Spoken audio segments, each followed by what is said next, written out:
Pembicara 1, Dr. Suciati SH.M.Hum. Saat ini beliau menjabat sebagai Dekan Fakultas Hukum Universitas Kanjuran Malang. Kesempatan yang pertama kita berikan kepada pembicara 1, Dr. Suciati SH.M.Hum. Kepada beliau, silakan. Assalamualaikum warahmatullahi wabarakatuh.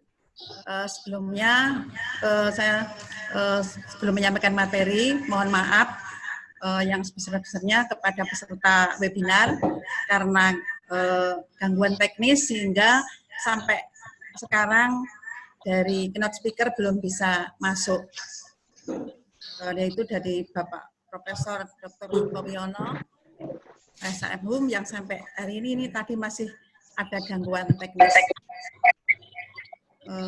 Selanjutnya kita ucapkan kepada Bapak Sulardi,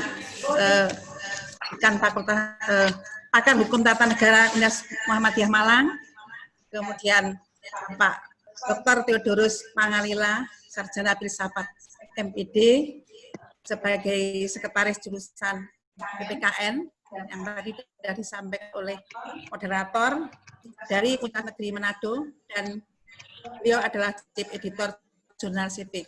Kemudian pembicara selanjutnya adalah Bapak Andri Franciscus Gutom, SH MSI, beliau Jurnal Moral Kemasyarakatan dan dosen program Kanjuran Malang. Selanjutnya kami akan menyampaikan materi yang berkaitan dengan the new norma dalam kehidupan warga negara. Mengenai bagaimanakah hubungan antara warga negara dan negara. Dan yang kedua, mengapa ada era new norma dalam kehidupan warga negaranya. Ketiga, apa wujud kehadiran negara dalam menciptakan kesejahteraan warga negaranya.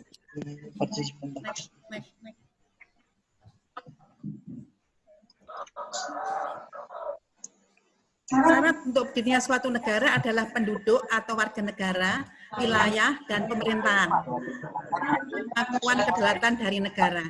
Oleh karena itu, warga negara merupakan salah satu unsur konstitutif keberadaan suatu negara. Jadi tidak mungkin ada negara tanpa penduduk.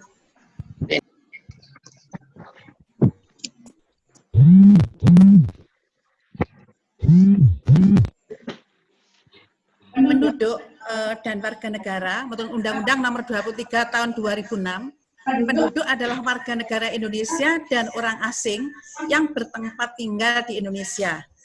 Sedangkan warga negara Indonesia adalah orang-orang bangsa Indonesia asli dan orang bangsa lain yang disahkan dengan undang-undang sebagai warga negara Indonesia.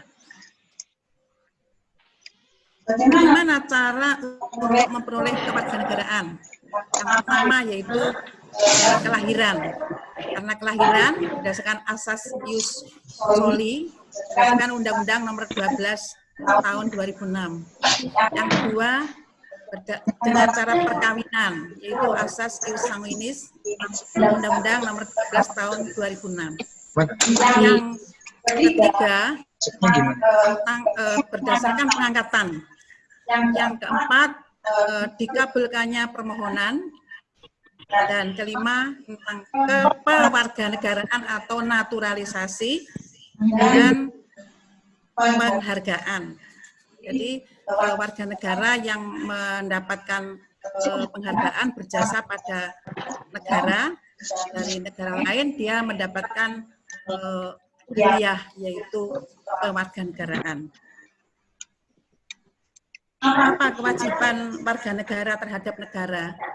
Itu menaati hukum dan pemerintahan, ikut serta dalam upaya pembelaan negara dan negara, menghormati hak asasi manusia, tunduk pada pembatasan yang ditetapkan undang-undang.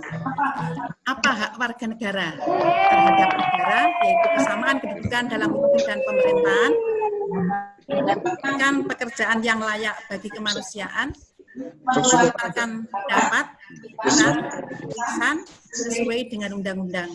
Halo Prof. Suko, ini Prof. sudah bergabung. Terima kasih Prof. Suko ya. Kita lanjutkan ya. Hidup dan mengembangkan diri untuk mendapatkan perlindungan HAM. Saya lanjutkan dulu ya. Dan tipe negara dan tujuannya itu ada 3, yaitu negara polisi, ya, setelah polisi itu, di mana di situ ada perintah dari raja, ya itulah tugas yang harus dilaksanakan oleh warga negara dan aparatnya kalau ada perintah dari raja. Kemudian yang kedua, negara penjaga malam. Nah, di sini negara itu hanya bertugas sebagai penjaga malam. Kemudian yang ketiga, negara kesejahteraan atau welfare state atau social service state. Negara kesejahteraan atau welfare state di sini, di mana negara itu harus hadir atau campur tangan dalam bertanggung jawab dalam segala aspek kehidupan warga negara. Sehingga di sini welfare state teori dianggap sebagai grand teori dalam menganalisis perlindungan warga negara dalam menghadapi bencana pandemi COVID-19 dan memasuki era new normal. Apa bentuk perlindungan warga negara terhadap warga negaranya? Karena kita fokusnya bicara tentang warga negara.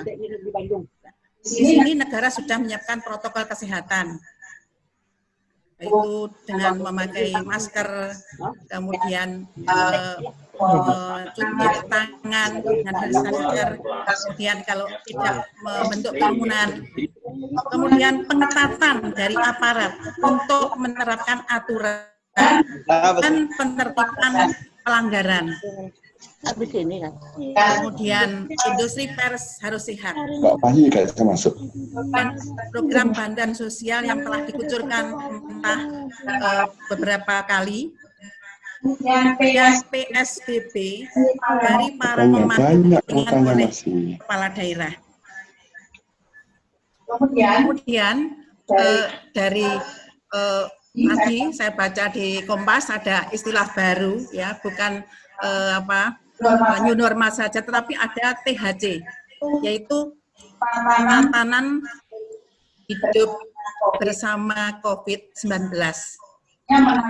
Menata kehidupan sedemikian rupa sehingga aktivitas kembali berjalan normal. Saya kira itu materi dari kami, dan sekali lagi saya sampaikan terima kasih kepada Prof. Suko yang telah bergabung, dan beliau ini adalah pakar hukum tata negara, kemudian juga teman kami kuliah pada waktu di IKIP Malang yang dulunya Sipil Hukum dan sekarang menjadi PPKN. Kita melaksanakan webinar ini adalah bersama kolaborasi antara Fakultas Hukum dan PPKN. Sekian dari kami. Wassalamualaikum warahmatullahi wabarakatuh.